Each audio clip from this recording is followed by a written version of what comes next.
Air, sesuatu yang seharusnya mengalir untuk kehidupan. Tapi, bagaimana jika air itu justru mengalir ke pabrik, bukan ke rumah rakyat? Baru-baru ini, Deddy Mulyadi melakukan sidak ke pabrik air mineral besar di Jawa Barat. Videonya viral karena memperlihatkan ironi yang sudah lama terjadi di negeri ini. Rakyat kekurangan air, sementara pabrik tak pernah kering. Tapi apakah ini hanya soal satu pabrik? Atau ada cerita yang lebih dalam tentang kekuasaan, ekonomi, dan sejarah panjang penguasaan sumber daya di Indonesia? Kalau dipikir-pikir, kita sering anggap air itu hal yang sepele. Tinggal buka keran, keluar air. Tapi di banyak tempat di Indonesia, air bersih sudah jadi kemewahan. Warga harus berjalan jauh hanya untuk menimba setimba air. Di sisi lain, ada truk-truk tangki yang hilir mudik mengangkut air dari sumber yang sama. Tapi untuk dijual, air yang dulu mengalir bebas dari mata air, kini sebagian besar sudah dialirkan ke pipa industri, dikelola, dikemas, dan dijual kembali kepada rakyatnya sendiri. Fenomena ini bukan muncul tiba-tiba. Sejak era reformasi, banyak perusahaan mendapatkan izin untuk mengelola sumber air alami. Alasannya, investasi, efisiensi, dan peningkatan ekonomi daerah. Namun, di balik kata investasi itu, ada satu hal yang sering terlupakan. Air bukan hanya barang dagangan. Air adalah hak hidup manusia.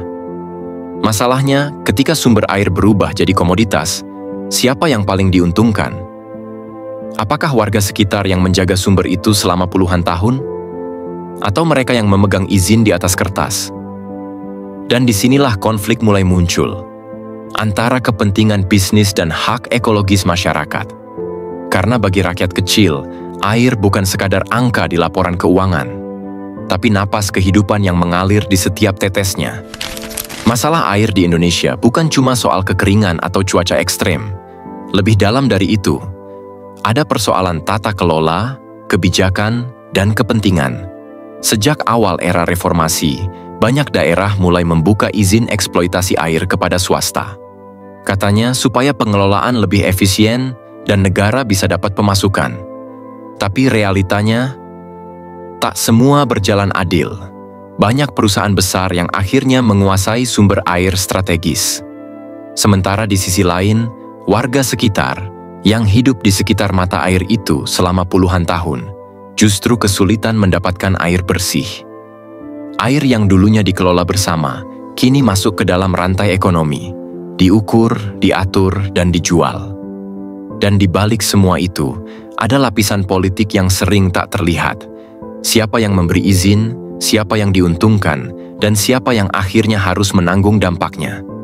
Pemerintah daerah kadang dihadapkan pada dilema antara menjaga lingkungan dan menarik investasi. Di atas kertas, semuanya tampak rapi, tapi di lapangan, banyak konflik kecil yang bermula dari sumber air. Inilah wajah politik air di Indonesia. Bukan sekadar tentang pengelolaan sumber daya, tapi juga tentang siapa yang punya kuasa untuk menentukan siapa boleh minum dan siapa harus membeli.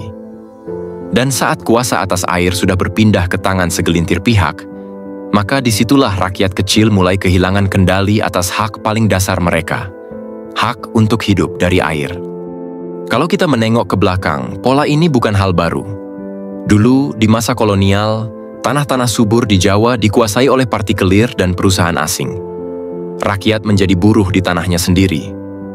Kini, sejarah seakan berulang, hanya bedanya, yang dikuasai bukan lagi tanah, tapi sumber air. Di satu sisi, kita butuh industri, butuh lapangan kerja, butuh investasi, dan butuh pembangunan untuk terus berjalan. Tapi di sisi lain, apakah pembangunan itu harus mengorbankan hak dasar rakyat atas air? Air bukan sekadar komoditas ekonomi, ia adalah bagian dari keberlangsungan hidup.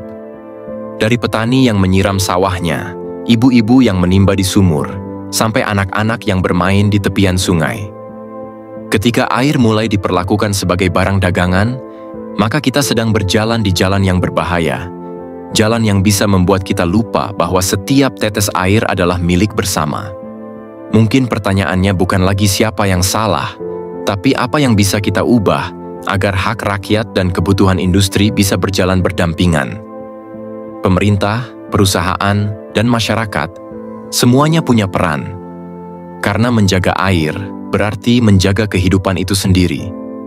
Dan mungkin, sidak seperti yang dilakukan Deddy Mulyadi hanyalah satu cermin kecil yang mengingatkan kita bahwa di balik botol-botol air yang kita minum setiap hari, ada kisah panjang tentang keadilan, alam, dan manusia.